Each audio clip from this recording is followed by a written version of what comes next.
자, 이번 마들링 프랙티스는 디스트랙터 되겠습니다. discrimination, distracting 엄청 안 좋은 단어인데 사이코메트리션들은 discrimination power, good distractor를 엄청 좋아하죠. 그죠? 그래요. 우리가 디스트랙터라는 게 얼마나 중요한 역할을 하고 왜 중요하고 그리고 특히 이제 아이템 모형을 만들 때 혹은 지식 모형을 만들 때 야, 디스트랙터가 엄청나게 큰 역할을 하는구나. 그래서 뭐 그냥 어떤 매력적인 거 만들면 되는 거 아닌가요? 하던 것을 우리 이제 깊게 생각을 하는 거예요. 뭐가 매력적인 거야? 그리고 뭐가 사운드한 디스트랙터야? 왜 그렇지? 그리고 왜 디스트랙터가 어떻게 유용해지지? 만들어 놓으면 근데 그런 것들에 대해서 오늘 좀 깊게 이야기를 합니다. 이거는 단순히 또 사이코메트릭한 이야기네 나랑 상관없네라고 생각하지 마시고 디스트랙터를 만들 때 나중에 이야기하겠지만 진짜 전문가의 그 깊이가 드러나요. 당신이 얼마나 전문가냐라고 물어볼 때 디스트랙터 만드는 거 보면요 때깔이 틀립니다. 저 사람이 진짜 깊은 생각을 하고 thoughtful한 전문가구나. 그걸 느껴져서 오늘 그 이야기를 계속해서 할 겁니다. 멀티플 초이스죠. 멀티플 초이스란 얘기는 디스트랙터를 만든다는 얘기예요. 결국에는. 아니면 그냥 답만 있으면 되는데. 그렇죠. 포맷에 멀티플 초이스의 꽃은 제가 봤을 때 디스트랙터. 안 그러면 다른 거랑 별 차이가 없어요. 그냥 뭐 주고 답하고 물어보고 답하고인데. 그렇죠. 그래서 이 디스트랙터에 대한 엄청나게 이제 좋은 여러 가지인데 데이터가 receive 되는 response 데이터의 퀄리티가 높아지려면 어세스먼트의 퀄리티가 높아져야 돼요. 그래야지 좋은 데이터가 됩니다. 그리고 좋은 데이터가 되는 것 중에는 모형이나 아이템이 좋아야 돼요. 어세스먼트가 좋으려면 문항으로 이루어져 있으니까 그렇죠. 그러니까 문항 모형이 좋아야 되는데 멀티플 초이스 할 때는요. 결국은 좋다는 얘기가 뭐지? 멀티플 초이스가 좋은 게 뭐지라고 이야기했을 때 디스트랙터랑 상당히 연관이 있습니다. 멀티플 초이스만 있는 건 아닌데 멀티플 초이스 중심으로 보면 디스트랙트의 퀄리티가 멀티플 초이스의 퀄리티에 어마어마한 영향을 미쳐요. guessing, 바이어스 다 들어갑니다. 거기 디스트랙트가 망가지면 멀티플 초이스가 박살이 나는 거예요. 멀티플 초이스 80%나 쓰는데 그렇죠. 디스트랙트 게임이 맞아요. quality of summative, quality of diagnostic, quality of formative까지 제가 오늘 말씀을 드리겠습니다. 디스트랙트 때문에 생기는 일이에요. 제가 왜 연관이 되는지 이야기할게요. 그래서 사이코메트리션들이 수업 시간에 혹은 subject matter expert한테 잘 만드세요. 그래놓고 뭐 넘어가는데, 그러고 뭐 저는 아이템 어널리시스 할게요라고 이야기하는데, 아이템 어널리시스 그거 하는 거 있잖아요. 뭐 R에서 패키지 만들어가지고 돌려가지고 하는 거 그거 학부생도 할 줄 아는 거예요. 그렇게 간단하다고. 프로그램도 공짜잖아. 그걸로 직장 못 잡습니다. 분명히 이야기 드릴게요. 그거 제가 한 2시간만 가르치면 돼요. 어느 회사 가서든지 아이템 어널리시스 하는 거. 그렇잖아요. 문항 분석하는 게 뭐 그거 뭐 클래시컬 테스트 3 아이템 어널리시스 하는 게 뭐 대단해. D인덱스 구하고 뭐 포인트 바이 시리얼 구해가지고 코릴레이션 얼마 높으면 되는 그게 뭐 그렇게 대단하다고. 잘 만드는 게 중요하다고요. 자꾸 분석하는 거 가지고 그걸 골라내는 거는 비싸서 회사가 싫어해요. 문항을 만들어 놓고 자꾸 없애거나 빼는 게 아니라 만들 때 잘 만들자고. 만들 때 잘 만들자고. 그러면 물어보는 거예요. 잘 만든다라는 게 뭡니까? 좋은 멀티플 초이스 디스트랙트라는 게 뭐냐고 물어보잖아요. 그거를 오늘 이야기를 하기 시작을 하는 겁니다. 이거는 뭐 멀티플 초이스는 뭐라고요? 거의 함정 수사 같은 거예요. 들키면 안 되잖아요. 나는 뭐 예를 들어서 "나는 형사예요." 들키면 안 되고. 근데 형사여야 되잖아. 예를 들어 가지고. "이 자매님 보세요." 막 이래 가지고 함정 수사한다고 막 다리 안 아픈가 모르겠다. 아무튼 이런 게 있더라고. 함정 수사 찾아보니까 이런 게 나오길래 그냥 해 봤습니다. 아주 convincing 해야 되고 implausible, plausible 해야 된다라는 거예요. convincing 해야 되고 그러니까 매력적이다는 용어를 이제 정리하기 시작해야 돼요. 어디서 나오는 게 좋은 디스트랙터냐. common student error를 통해서 나오는 게 중요한 것이다. 그쵸. 만약에 뭔가 did ignored by 되는 것이 찾아내야 된다. 완전히 impossible한 게 아니라 plausible한 것 중에서 찾아내야 되는 거예요. 상당히 전문적인 지식을 요구하는 수준입니다, 이거. 그래서 이걸 잘 만드는 사람이, 잘 골라내는 사람이 정답 언저리에 있는 adjacent한 답은 아니지만 정답인 듯 정답 아닌 정답 같은 오답이 되는 거예요. 아시겠죠? 네, 그거를 만들어낼 수 있는 능력은 어디서 온다고요? 전문가의 능력에 달려 있는 겁니다. 사이코메트리션들은 그 전문성과 thoughtfulness를 있는 전문가를 대우해줘야 돼요. 뭘로? 돈으로. 진짜예요. 그거 안 주면 안 주고 그냥 계속 뭐 "잘 만드세요. 열심히 하자. 파이팅." 뭐 이러고 우리는 가만히 있으면 안 된다니까. 이거를 금전적인 보상이 있게끔 해 줘야지 인센티브가 있어야 잘 만들죠. 그리고 어떻게 만드는지 철저하게 교육시켜야 돼요. 어떤 게 좋은 건지. 오늘 그거를 하기 위해서 시작을 하는 겁니다. 자, 문항이 있어요. 이건 문항 인스턴스. 이제는 우리가 말하는 문항은 문항 인스턴스구나. 개별자구나. 그 위에 상위 단계 모형이라는 게 있지. 모형을 만들고 나면 문항은 생성되는 것이지. 인스턴스는 그렇게 받아들이는 거예요. 옛날에는 그냥 문항만 있다 보니까 문항이 뭐 끝이고 문항이 모여진 게 시험이고 이랬었는데 아니구나. 문항이라는 것은 모형, 원리를 프로그래밍한 것에서 생성돼서 나오는 이제 세상이 된 거예요. 그것도 디지털 프로그램에서. 그죠? 그러면 문항 속에 있었던 디스트럭터는 프라이머라이즈돼서 이제 디스트럭터 모형이라는 형태로 또 업그레이드가 됩니다. 추상화되는 거예요. 그리고 위에 더 한 단계가 높아지는 거예요. 그래서 디스트럭터 모형이 문항 모형의 한 요소구나 받아들이는 거예요. 잘 보세요. 다시 한번 이야기. 문항의 디스트럭터는 문항의 요소였잖아요. 그러면 문항 모형의 요소는 디스트럭터 모델링을 한다는 용어를 씁니다.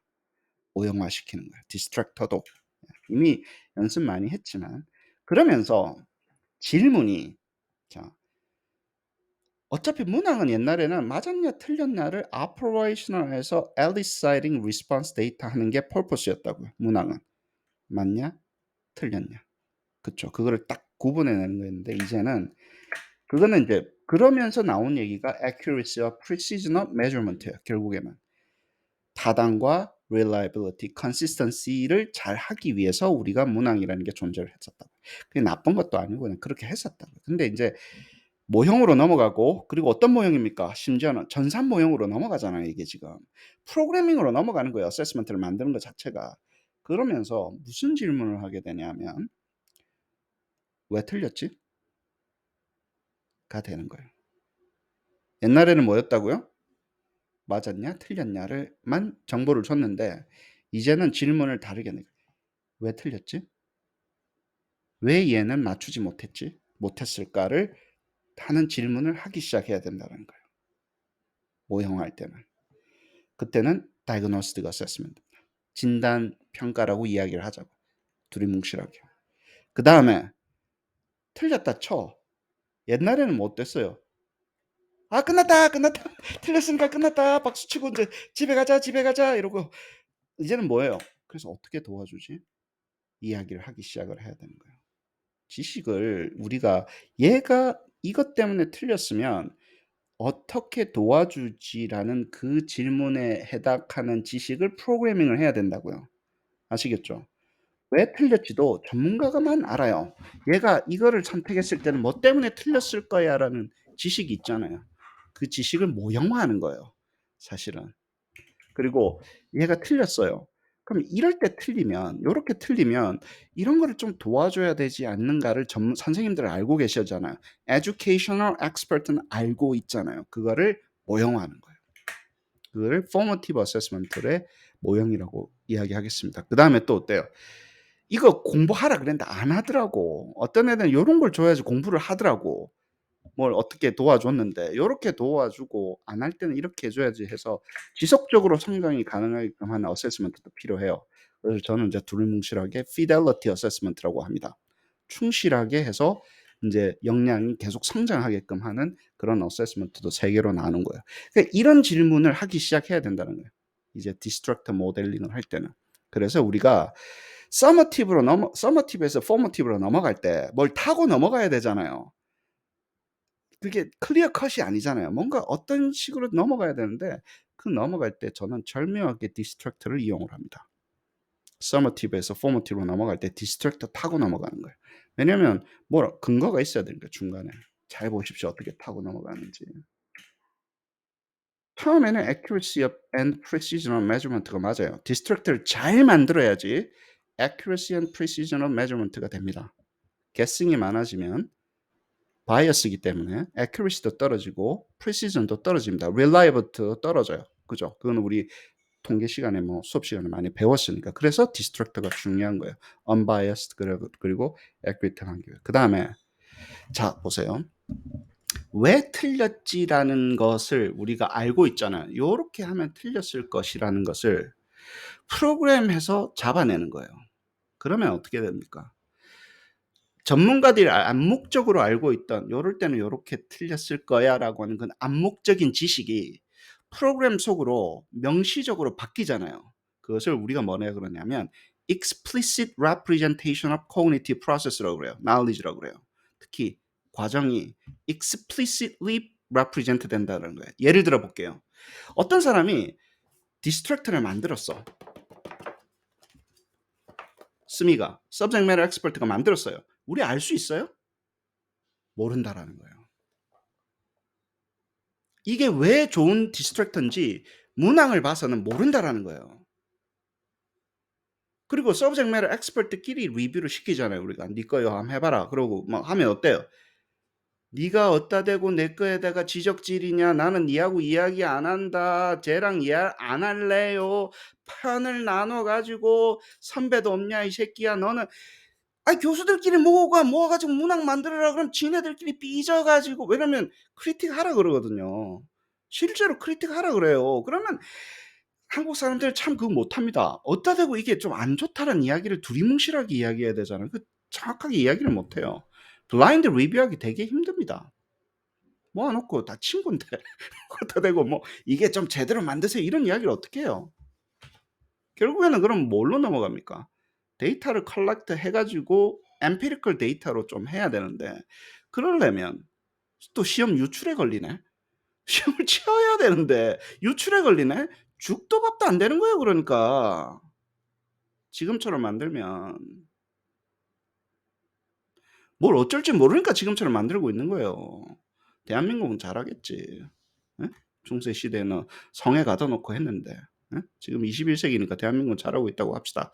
자, 그러면 선생님한테 물어보는 거예요. 왜 이게 디스트랙트가 됐냐는 우리는 어떻게 해야 돼요? 알고리즘이 있어야지. 디스트랙트를 모형화시켰잖아요. 그러면 그 알고리즘 속에 나오는 거예요. 1이라는 걸 더했구나. 그러면서 그런 거예요. 참 나쁜 디스트랙터네요. 그냥 답하고 틀리게 하려고 너 그냥 1 더했구나 여기다가. 보이는 거예요. 보이는 거예요. 그냥 귀찮아서 생각하기 싫어가지고 그냥 1 더했구나 2 더했구나 보이는 거예요. 그게 explicit한 representation으로 넘어가면서 얼마나 큰 파워를 가지는지 아셔야 됩니다. 숨겨져서 애매모호하게 두리뭉실하게 넘어가다가 못 넘어가는 거예요. 프로그램은 알고리즘이 보이는데 이게 왜 디스트랙터인지 그잖아요. 못 넘어가는 거예요. 그게 힘듭니다. 잘 보세요. 그래서 나중에 이야기할게요. 저랑 그래서 원수지간 된 사람들 많습니다. 너무 강하게 밀어붙이면 안 돼요. 만들기 힘듭니다. 그래서 돈을 많이 받아야 돼요. 이거 디스트랙터를 모형 형태로 만들어 멀티플 초이스 모형이 되잖아요. 돈을 많이 받아야 돼요. 싸게 만든다고 절대 이야기하지 마십시오. 비싼 작업입니다, 이거. 전문성이 많이 요구된다고. 우리가 아니라 서브젝트 매터의 진짜 코그니티브 파워가 지력이 엄청나게 요구돼요. 집중. 그다음에 논리적으로 생각하는 거. 그다음에 학생을 위해서 도와주려고 어떻게 만들어야 된다라는 거 다 들어갑니다. 왜? 옛날에는 암묵적이었는데 디스트랙터가 만들어지는 과정이 지금은 명시적으로 바뀌는 거예요. 알고리즘이니까. 그러면서 파워를 가집니다. 명시적이 되는 거는요. 꽂힙니다, 우리가. 그걸 하려고 프로그램 하는 거예요. 명시적으로 만들려고. 그다음에 어때요? 다이그노스틱 어세스먼트가 아까 그랬죠. 왜 틀렸지가 나오는 거예요. 이때 이 실수하면 요 디스트랙터로 갈 거야라고 했기 때문에 우리가 진단 시험을 만들 때 엄청나게 이펙티브하게 됩니다. Q 매트릭스 같은 게 디스트랙터에서 잡히는 거예요. 잡히는 거예요. 그래서 diagnostic assessment가 effective하게 된다는 용어를 씁니다. 네 번째, 디스트랙터를 가지고 피드백 모형에 사용합니다. 너 이렇게 이걸 모르면 요거를 구할 것 같아. 그러면 내가 그때는 이거를 해야 돼. 잘 들어보세요. 이걸 모를 때 이 디스트랙터를 선택했을 거야 라는 다이그노스틱 정보가 들어가면 그럴 때는 이렇게 도와줘야 된다라는 게 매핑이 된다고. 그러면 피드백이 정교해지기 시작하는 거예요. 다시 한 번 더 이야기할게요. 네가 여기서 까딱 실수하면 이거를 선택할 텐데 그 실수를 주로 하는 친구들은 이런 걸 해야 되는 피드백의 영역이잖아요. 그러면 피드백이 이펙티브하게 되는 거예요. 피드백이 이펙티브하게 되는 거예요. 뭘 통해서? 디스트랙터를 통해서. 그리고 이 전체가 어떻게 됩니까? 다 프로그램 돼 있잖아요. 그리고 또 마지막에는 이제 나중에 리버스 엔지니어링인데 이걸 가지고 문항을 가지고 우리가 있는 문항을 가지고 나울리지를 만들어낼 때 디스트랙터를 타고 넘어갑니다. 수업을 먼저 들으신 분들 알고 계실 거예요. 우리가 있는 문항을 버릴 수는 없는 거 아니에요. 그거를 근거로 해서 베이스 문항으로 해서 모형을 만드는데 모형을 일반화 시키는 거거든요. 모형을 만든다는 얘기는 개별자에서 보편자로 만든다는 얘기하고 똑같아요. 그러면 일반화를 시킬 때 아이디어가 없을 때 디스트랙터를 타고 넘어가는 거예요. 그건 나중에 리버스 엔지니어링 수업할 때 다시 하겠습니다. 그러면 이것도 무슨 게임이에요? 디스트랙터 게임이에요. 디스트랙터에 관련된 이야기입니다. 멀티플 초이스 만들면 다른 포맷은 다 만든다 그랬잖아요. 대부분 다. 걱정하지 마시라고. 멀티플 초이스의 문제가 아니라 이제는 뭐예요? 지식의 체계를 만들 때 왜 베이스로 멀티플 초이스를 선택하게 되는지 여러분들 설명하는 거예요. 제가 지금. summative, diagnostic assessment, formative 혹은 knowledge 모형을 할 때 디스트랙터가 하는 역할을 제가 체크박스로 좀 summarize 했습니다. 나중에 시간 되실 때 좀 보면서 the roles of distractor in digital knowledge for the adaptive learning. 그러니까 개별화 교육을 맞춤형 교육을 하기 위해서 지식의 체계를 만들 때 도대체 디스트랙터가 하는 역할이 뭐야? 어디 어느 만큼 있어? 라고를 하는 걸 하나 정리해 보는 거예요. 페이퍼로는 아직 정리를 못했습니다. 같이 하실 분 연락 주십시오. 페이퍼 하나 써보시죠. 네. 그래요. 그 다음에 멀티플 초이스 모델링은 거의 디스트랙터 모델링하고 같아요. 멀티플 초이스 아이런 모델링 하는 거는요. 디스트랙터 모델링의 공력이 50% 이상 들어가더라고요. 진짜요. 아니면 다른 모형 하면 되지. 숄 댄서 하면 되지. 결국에는 우리가 힘을 쓰고 노력을 하고 전문가들하고 고민을 하고 매핑을 하는 거는 좋은 디스트랙터 만들려고 그러는 거예요. 좋은 디스트랙터를 만들어야지 진단이 뽑히는 거예요. 진단이 뽑혀야지 처방이 뽑히는 거예요. 다시 한 번 더 말씀드릴게요.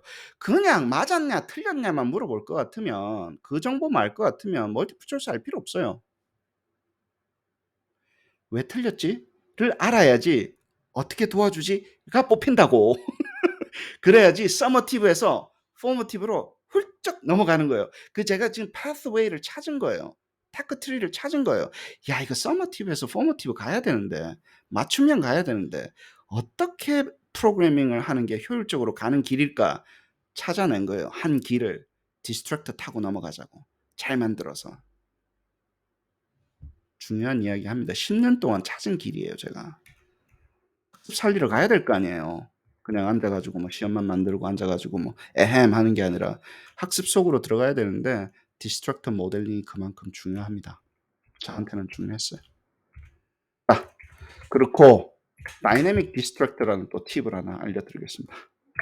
저는 계속 이제 발전을 하고 있는데 우리가 모형 만들 때 우리 메타 템플러 할 때 요렇게 묶는다 그랬죠. context, question, answer, D1, D2, D3, D4, CF 해가지고 요게 문제 세트 하나가 된다 그랬죠. 그러면 여기에 1번, 2번, 3번, 4번, 5번, 6번 무슨 역할을 하는지 알고 있는데 4번부터 7번까지가 뭐라 그랬어요? 디스트랙터라 그랬어요. 이 벡터에서 네 번째부터 7번, 7번째까지가 디스트랙터 4개를 뽑아줘야 돼요. 그죠? 근데 이거를 만들려면 바깥에 뭔가 작업을 해서 여기 가져와야 되죠. 다시 한번 더 얘기하겠게요. D1, D2, D3, D4가 그냥 나오는 게 아니라 바깥에서 뭔가 또 일을 해 가지고 변수를 잡아먹고 그리고 나서 그중에 첫 번째, 두 번째, 세 번째, 네 번째가 나와야 돼요. 그래요, 안 그래요? 그래요. 내가 퀘션이 많아져요. 그러면 어때요? 퀘션마다 디스트랙터 작업을 앞에서 해 줘야 된다고. 이 작업을 하려면. 그쵸? 뭔가 디스트랙터가 간단한 게 아니라 복잡하면 만들어서 갖고 와야 되는데 그러면 퀘션이 많아지면 어떻게 돼요? 순간적으로 디스트랙터를 만드는 변수 때문에 변수가 모자라게 된다고. 퀘션이나 앤서는 쉬워요. 그냥 그 요 안에 때려 넣으면 되는데 디스트랙터는 선 작업이 필요해요. 좋게 만들려면. 그래요, 안 그래요? 그 네 개를 만들어서 불러오는 건데 자, 오늘 매직을 알려드리도록 하겠습니다. 요거 배웁니다. 여기서부터 이만큼이다. 정신없다 정말. 자, 베이스 디스트랙터가 있어요. 이건 여러 개 있어도 상관없습니다. 일단 베이스 디스트랙터 리스트를 뭔가를 하나를 만드세요. 만들 수 있겠죠? 더하고 뽑고 뭐. 그 다음에 이거는 뭐 베이스 어트랙티브 디스트랙터라고 합시다. 최현정 교수님 좋아하시는 어트랙티브라 저는 베이스라고 하고. 네. 자, 그 다음에 이게 완벽하지가 않아요. 왜냐하면 이게 같은 게 있거나 왜냐면 오링 날 수도 있잖아. 그래서 additional distract를 join을 시켜서 붙이는 겁니다. 여기 그럼 붙여졌죠. 베이스 디스트랙터에다가 additional distract를 붙인 거예요. 야, 일단 만들어 보자. additional distract도 말도 안 되는 거 하지 말고 좀 그럴싸한 것으로 해서 조금 되는 걸 이렇게 만들어요. 그러면 두 개를 붙였으니까 한 개의 벡터가 되겠죠. 근데 이거 그대로 쓸 수 있어요, 없어요? 못 써요. 네 개가 필요한데 이게 여러 개잖아요. 그쵸? 네 개가 딱 필요한데 그래서 뭘 하냐면 이 속에서 잘 보세요. 유니크를 뽑습니다. 그러면 8개 중에 중복된 게 있으면 안 되니까 유니크를 뽑아서 하나로 다시 만듭니다. 그럼 유니크 된 것 여기까지 이해가 되죠? 그죠? 그래 놓고 뭐 한다고요? shuffle x 답을 제외한 것을 섞는 것을 작업을 또 둘러싸는 거예요. 베이스 디스트랙터에다가 additional distract를 붙이고 unique를 만든 다음에 답을 빼고 섞는 작업을 한 번 더 해줍니다. 그 다음에 대박인 거예요. 좀 마지막이. 그러면 이게 몇 개가 될지 알아요? 몰라요? 요게. 몰라요. 몰라요. 근데 충분히 많겠지. 4개보다는 많아지려고 제가 우리가 어디셔널을 넣은 거니까. 그래 놓고 바깥에 nth로 둘러싸는 거예요. 뭔가 리스트가 있을 거 아니에요. 그 중에 첫 번째 4개만 주세요. 근데 섞었잖아. 첫 번째 4개를 주세요. nth 1, 2, 3, 4를 다시 또 둘러싸는 거예요. 그러면 얘가 한 개 셀에 들어가는데 리턴 되는 값은 뭐예요? 4개의 값으로 리턴이 되는 거예요. 대박이에요. 그러면 얘는 모든 거는 SC, SQ, SN, Dynamic Distractor, Conditional Answer 끝나는 거예요. 왜? Dynamic Distractor가 4개의 값을 주기 때문에 리스트로 리턴이 되기 때문에 중간에 다 결정되는 거예요. 이렇게. 대박이죠. 그러면 어때요? 이걸 만들 때 외부 변수를 안 잡아먹는 거예요. 그냥 리스트 형태로 그냥 엑셀에 만드실 때 그냥 이 리스트하고 지금 우리가 해야 될 거는 뭐예요? 그러면 엑셀에다가 베이스 디스트랙터 어트랙티브 한 거에다가 혹시 모르니까 어디셔널 한 거 보험 들고 앤서가 뭐지? 요 3개만 결정해주면 어떻게 된다고요? 4개짜리 디스트랙터가 정확하게 랜더마이즈해서 셀렉트 되는 겁니다. 그래 놓고 그걸 어떻게 한다고요? D에다가 때려 넣는 거예요. D1, D2, D4가 아니라 D라는 걸 하나 만든 다음에 요걸 때려 넣으면 나오는 값은 4개의 값이 나온다고. nth 이것 때문에. 윤길 교수님이 저번에 미더비 못 오셨잖아요. 저번 시간에. 교수님 연락 오셨더라고요. 나 12시쯤에. 어우, 5시부터 잤어. 그래서 출장하셨길래 교수님 어쩌다 막 푹 주무실 때도 있죠. 자다 보면 시간이 넘어가지고 그 다음날까지 자는 데도 있습니다. 그러게 아니 새벽 5시에 잤다고. 와 이거 해주신다고. 그러니까 이런 요구들이 있잖아요. 아니 20년 차 종신받은 교수가 새벽 5시까지 코딩하는 게 웬 말이야. 진짜 그렇게 만들고 있습니다. 그렇게 조금씩 비하인드에서 업그레이드 하면서 쓰기 쉽게 그리고 변수를 줄일 수 있게끔 그렇게 노력하고 있습니다. 다이내믹 디스트럭터 연습을 한번 해볼게요. 자, D1 to D4는 베이스 디스트럭터, AD1 to A3는 additional 디스트럭터, 세 번째는 합친 거, 그 중에서 유니크만 뽑은 거, 그렇죠? 합쳐서 유니크만 뽑은 거. 여기는 다 유니크하니까 그렇다 쳐요. 그 다음 네 번째는 셔플한 거, 답을 AN을 제외하고 셔플한 거. 다섯 번째는 그 중에 앞에 거 4개 딱 되는 거예요. 논리적으로 연습을 해서 왜 이게 4개가 됐는지를 보는 거예요. 이거 아는 사람하고 모르는 사람하고는요, 게임이 안 됩니다. 게임이 안 돼요. 진짜 잘 만들게 되는 거예요. 그럼 우리가 전문가들이 해야 될 거는 뭡니까? 베이스 디스트랙트를 정교하게 모형화시키고 그 다음에 어디셔널 디스트랙트 기본적으로 들어가야 되는 값을 딱 정해가지고 한 결정적으로 모형화시키는 것만 남은 거예요. 답이야 어차피 다 결정되니까. 물어보면 답은 결정되죠. 답 외의 것들을 잘 만드는 게 이제 완전히 정교화되고 구조화되기 시작합니다. 수학도 되고 단어도 되고 다 됩니다. 연습을 한번 해보죠. 예를 들어가지고 근데 이거 같은 경우는 그쵸. 근데 디스트랙트 만드는 룰이고 아직 시작도 안 했네. 자, 베이스 모델 커먼 코어에서 만들어 수학 문제가 이런 게 있다고 봅시다. 그러면 이제 우리가 돈을 많이 받는 이제 소위 말해서 인지 진단으로 넘어가는 거를 만들려고 할 때는 이제 뭐 4개의 숫자로 되어 있는데 뭐 컨디션이 어떻게 돼야 된다 이거는 말씀을 드릴게요. 예를 들어서 뭐 0보다 크게 하기 위해서 이런 조건이 필요했고 positive number가 되기 위해서 이런 조건이 돼야 되고 A와 B가 같으면 안 되기 때문에 이런 조건이 필요하더라. 지금 김선희 교수님이 이렇게 조건으로 다 잡습니다. 수학 조건으로. 우리는 막 안 되는 거 빼라 이렇게 하고 넘어가는데 교수님은 다 잡아요. 풀어가지고 정확하게 답이 되는 것만 나오게끔 하는 방법도 있습니다. 이건 좀 이렇게 수학을 잘하시는 분이 하는 거고 저는 이걸 못해가지고 그냥 해가지고 뭐 퍼뮤트 X 그런 쓰고 그냥 넘어가지만 저희 김선희 교수님 이걸 하시죠.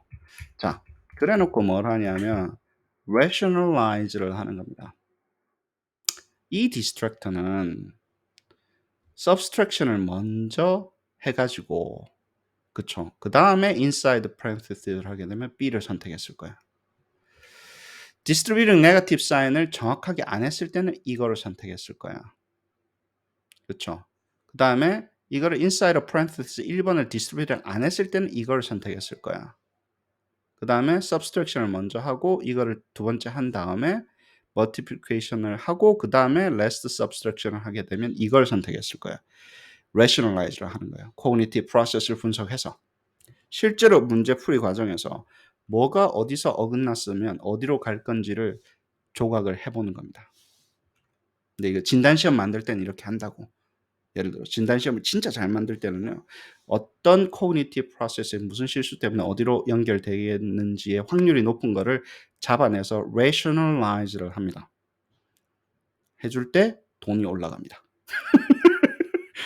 그러니까 이 돈으로 하는 거예요. 진짜요. 이걸 한 것과 안 한 것을 돈을 다르게 계산을 해야지. 그렇잖아요. 그러면 하지. 돈 주면 하지. 이게 얼만데 예를 들어서. 그럼 합시다. 돈 안 주면 안 하는 거 안 하면 돈 안 주는 거고 그렇게 되는 거예요. 예를 들어서 그게 프로라는 거예요 저는. 그게 진짜로 전문가를 대하는 자세라는 거예요. 그냥 "잘 만드세요."가 아니라 예를 들어서 rationalize 해 주세요. 그리고 돈으로 하는 거예요. 그래서 이게 가격이 높아지기 시작합니다. 이렇게 만들어서 문서화를 다 하게 되면. 그쵸. 그다음에 그러면 어때요? 이게 왜 이게 틀리게 됐는지를 해서 이 정보를 사용해서 나중에 데이터 분석을 할 때 사용할 수도 있는 거예요. 뭘 분석한 겁니까? cognitive process를 분석한 거예요. 사람들이 무슨 과정 중심 평가하고 결국 무슨 과정이 교과 과정이냐? 아이고 원래 process는 cognitive process centered assessment라는 게 따로 있는데 그 사람들이 그걸 못하니까 이상한 과정을 만들어가지고 말도 안 되는 얘기를 하고 있어. 진짜 나 진짜 욕하면 안 된다. 착한 재화야. 아무튼 cognitive process 분석을 해서 assessment 집어넣는 과정은 이겁니다. 결국에는 문제를 풀 때 과정이 있는 문제가 있잖아요. 풀어야 되는 코그니티브 프로세스가. 그거를 해서 어세스먼트를 만들 때 이렇게 해야지 인지 진단이 정확하게 된다고. 인지 진단이 무슨 좋은 뭐 니나노 모형 쓴다고 되는 게 아니라 좋은 어세스먼트가 있어야지 인지 진단이 잘 되지. 그렇잖아요. 그래서 만들 때 잘 만들자라는 거예요. 인지 진단이 잘 되게끔. 그리고 잘 하는 과정이 어때요? 보이잖아요. 그래서 이게 대박이라는 거예요. 명시적이게 되잖아요. 그 과정이. 문항을 만드는 과정이. 그래서 힘들지만 명시적이게 됩니다. 그리고 자, 오른쪽 이거 보이시죠? 옵션 옆에 있는 요 박스. 0, 4, 5, 6, 7을 했어요. 이게 나중에 피드백 모델러 할 때 이야기를 하겠습니다. 자, 디스트럭터 모델에서 밑에는 뭡니까? 피드백 모형인데 여기를 선택하면 어느 피드백을 먼저 보여주세요를 매핑을 하는 작업입니다. 이 숫자가. 내가 디스트럭터를 만들 때 이거를 해놓고 끝나는 게 아니라 그냥 이거에 rationalize만 하고 문서화만 끝나는 게 아니라 돈을 더 받으시려면 요렇게 될 때 요런 피드백이 먼저 보여주면 좋을 것 같아요를 매핑을 해주는 거예요. 개별화로 제대로 넘어갑니다. 지금 저희. 이거를 프로그램이잖아요. 전문가들이 하나하나 조각을 해서 만드는 거죠. 예술 작품이에요. 예술 작품입니다. 나중에 이거 만들어 놓고 나면 와 예술이다 그런 이야기가 나옵니다. 근데 이거는 이제 막 문항을 막 때려 넣을 수는 없어요. 디스트랙터가 정확하게 정해져야 되니까. 하지만 그래도 가치가 높은 거예요. 그냥 주는 피드백이 아니라 제네릭 피드백도 있어요. 그냥 솔루션 스텝을 주는 것도 있지만 그게 아니라 이거 선택하면 요거를 먼저 주세요. 다른 거. 무엇보다 요걸 먼저 애한테 알려줘야 됩니다. 그렇게 하는 거를 조각을 해서 나중에 서비스에 넘겨주면 돼요. 근데 기본적으로 매핑은 해줘야죠. 우리가 디스트럭터 만들고 피드백 만들고 매핑까지는 우리가 해주고 그래놓고 서비스에서 이제 갖다가 뭐 어디다 쓰든지 뭐 워크북에다가 쓰는 방법 내가 알려드릴게요. 그래가서 나중에 워크북에다가 쓰면 됩니다. 아름다워지기 시작합니다. 힘들지만 아름다워지기 시작해요. 그리고 모형은 만들다 보면 축적이 돼요. 전문성이. 할만합니다. 프로그램 짜는 거 어디 안 도망가요. 계속해서 각 잡아서 하기 시작합니다. 이거를 기계한테 맡겨? 말도 아니다. 진짜 안 된다니까. 깊은 지식은요. 기계가 해주고 하는데 한계가 있습니다. 전문가가 이렇게 기본적으로 틀을 잡아줘야지 기계가 부족한 부분을 데이터를 가지고 보완해내는 거지 기계한테 다 때려서 다 하라고 어떻게 해. 얼마나 깊은 지식인데. 안 됩니다. 자, 이거 가지고 디스트럭터 모델링 한번 해보세요. 그 다음에 이때는 rationalize만 하는 거예요. 왜 이거를 왜 그 디스트럭터가 됐을까를 어떤 풀이에서 이걸 실수하면 요 디스트럭터로 갔을 거야를 한번 해보세요. at least two 디스트럭터 2개 만들어서 rationalize 해보는 거고요. 두 번째는 adding two fractions with same denominator 하는 문항을 만드는데 그래 놓고 디스트럭터를 만들어 보세요. 이제 분수 문제인데 same denominator이기 때문에 할만합니다. 분수 문제 더하기도. 이건 할만한데 그래서 만들어서 어떤 실수를 하게 되면 이 디스트럭터로 갔을 거야를 한번 해보시고 이게 안 되면 싫으면 다른 math 컨텐츠 토픽을 하나 만드세요. 그냥 자기가 그냥 좋아하는 걸로 해서 일단 디스트럭터가 rationalize 되기만 하면 됩니다. 꼭 이 수학 문제를 하실 필요는 없고요. 세 번째는 이제 아까 했던 요건 좀 다른 건데 요거 있죠. 다이내믹 디스트럭터 쓰는 거. 다이내믹 디스트럭터를 써가지고 요 세 개의 셋 중에 하나의 어떤 질문을 만드는 걸 한번 해보세요. 이건 다이내믹 디스트럭터를 만들어서 조각을 하는 거니까 어떻게 해야지 스템이 되고 어떤 식으로 만들어야 되는 건지 요게 기본적으로 줬으니까 제가 요거를 가지고 스템하고 앤서하고 해서 문항으로 완성을 시킵니다. 그럼 한 50% 정도 만들어 줬었으니까 나머지 50%를 한번 해보세요. 안 쓰면 잊어버립니다. 그냥 좋구나 하고 감상만 하지 마시고 한번 써보세요. 확실하게 달라집니다. 그 다음에 이거는 라이팅인데 도대체 디스트럭터 모형은 뭐야? 아, 아이템 모형의 컴포넌트구나. 왜 디스트럭터 모형 하는 게 중요하지? 그때는 진단할 때 포머티브 하기 위해서 나중에는 knowledge, reverse knowledge engineering 하기 위해서 그리고 그냥 서머티브 할 때도 디스트럭터 모형하면 뭐가 된다고요? 명시화된다고 디스트랙터가. 왜 그 디스트랙터가 되는지 explicit하게 보이기 때문에 좋은 거예요. validity입니다 그거는. 그냥 validity예요. 명시화되게 되면 우리가 valid하다는 용어를 씁니다. validity는 holy grail이라니까 우리 쪽에서는. 그래요. 오늘 뭐 멀티플 초이스부터 시작했지만 오늘 디스트랙터 제대로 한번 훑었습니다. 깊게 가려면 한도 끝도 없는데 여기까지 해서 가치 있는 모형을 만들어 나가는 과정이에요. 이제 우리가 진단이 잘 되는 거, 피드백이 잘 되는 거. 그러게 하기 위해서 디스트랙트 어떤 식으로 만들어야지 진단과 처방이 잘 되는지를 우리가 같이 공부했던 그런 거네요. 근데 이거 하면서 느낀 게 있어요. 제가 2017년도에 까미노 콤포스텔라를 갔다 왔어요. 순례길을 갔다 왔습니다. 진짜 좋더라고. 예. 그래서 중년 남자가 혼자서 길을 걷는데 개도 안 쳐다보더라고. 진짜 아무도 뭐 말도 안 걸어주고 해서 진짜 외로움의 끝판왕이었습니다. 혼자서 갔는데 나이가 좀 들어서 갔잖아요. 20대들 막 팔팔 날아다니는 친구들도 많은데 저는 또 운동하는 걸 되게 싫어요. 예. 그래서 되게 걱정이 많이 됐어요. 근데 그래서 기도를 많이 했습니다. 왜냐면 다치면 안 되잖아요. 진짜 다치는 게 문제인 거예요. 넘어지고 막 굴를까 봐. 굴으면 집에 가야 돼요. 발목을 삐거나 이건 그냥 집에 가야 됩니다. 살아남지 못하고. 그때 생각했던 게 그래, 밸런스를 잘 잡아야 되는데 내가 운동신경이 좋은 것도 아니고 그런데 이 프로젝트 하면서 밸런스 잘 잡으셔야 됩니다. 너무 퀄리티를 높이면요. 속도가 너무 떨어져요. 그렇다고 퀄리티를 희생시켜도 안 돼요. 디스트랙터 모델링 배웠다고 오늘 야 모든 문제에 디스트랙터를 완벽하게 하려면 죽습니다. 정말 프로젝트가 끝도 안 나요. 물론 할 줄은 알아야 되는데 밸런스를 잡을 수 있어야 됩니다. 어느 정도 빨라야지 그래도 에피션시가 있어야 될 거 아닙니까? 그죠? 그래서 많이 배웠습니다.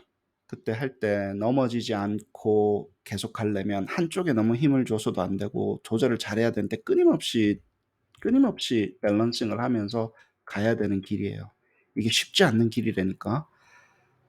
디지털이지만 많이 배워야 되고요. 그리고 적정하게 오래 해야 되고요. 너무 안 하면 어때요? 까먹는 시간이 예를 들어 가지고 배우는 속도보다 많아져 가지고 자꾸 까먹어 옛날에 했던 거를. 나중에 그런다. "네가 언제 가르쳤냐." 이러고 "나 처음 듣는데요." 뭐 이런 이야기합니다. 진짜 나중에. 예 그런 너무 많은 학생들은 사람이 되기 전 단계라니까 항상 그래요. 막 잡아뗍니다 나중에. 예. 그래서 밸런스 잘 잡으면서 가십시오. 이게 프랙티컬 해야 되잖아요. 너무 이론적이면 안 되잖아요. 그래 프랙티컬 해야 되니까 어느 정도는 포기를 해야 돼요. 야 디스트랙트 여기까지 했으면 됐어. 나머지는 그냥 1, 2, 3, 4 뭐 예를 들어서 나오는 숫자 중에 좀 잡자. 그래서 오늘 어디셔널 디스트랙트도 주는 거예요. 전부 다 확실한 것만 디스트랙트 하라 그러면요. 서브젝트 매터 엑스퍼트 죽습니다 진짜. 울고. 그러니까 두세 개 정도 하고 하나는 좀 약한 거 하고 정답 외 이렇게 하는 그런 유도리가 필요합니다. 전문 용어로 유도리라고 그러죠. 예. 유도리 잘해서 끝까지 완주합시자. 합시자. 하자고요. 네. 그 이야기 하려고 그랬습니다. 감사합니다.